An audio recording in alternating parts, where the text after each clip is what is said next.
नमस्कार मित्रांनो, तुम्ही बातमी वाचली असेल की महाराष्ट्र सरकारचा नवीन कायदा येतोय आणि तो लवकर येईल की हिंदू स्त्रीपासून होणारे मूल हे हिंदूच राहील. म्हणजे एखाद्या मुसलमान व्यक्तीने हिंदू स्त्रीशी विवाह केला, तिला होणारे मुलं हे पूर्वी म्हणजे आजपर्यंत मुसलमान नावाने पुढे यायचे आणि ते मुस्लिम धर्मी असायचे.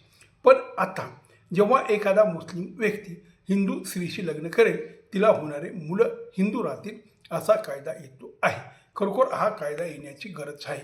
त्यासाठी समग्र भारतीयांनी मोठ्या प्रमाणात राज्य सरकारला, मुख्यमंत्री फडणवीस साहेबांना असे संदेश, असं लेटर आणि असे यूट्यूब आणि फेसबुकवर असे कॉमेंट केले पाहिजे की तुम्ही हा कायदा लवकर करा.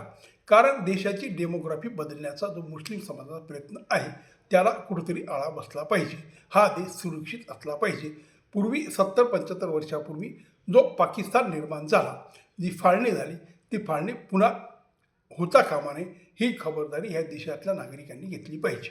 कारण मित्रांनो, मुळात मुसलमान हिंदू स्त्रीशी विवाह करतो तो फक्त मुस्लिम मुलं होतील म्हणूनच करत असतो.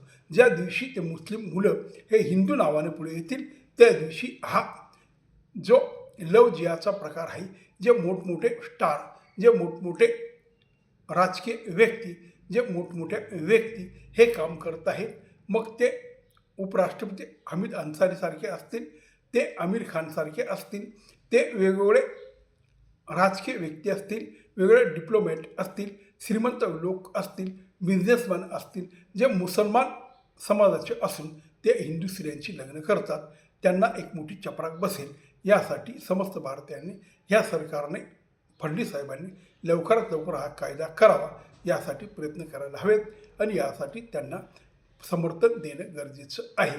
हा देश सुरक्षित, ह्या देशाची डेमोग्राफी बदलायला नाही हवी, ह्या देशात ही गर्दी कमी व्हायला हवी आणि या देशातलं हे जे अराजक आहे हे जर बंद करायचं असेल, लव जिहादच्या भानगडी समाप्त करायचं असतील, त्यासाठी हे फार गरजेचं आहे आणि हे होणे जरूर आहे.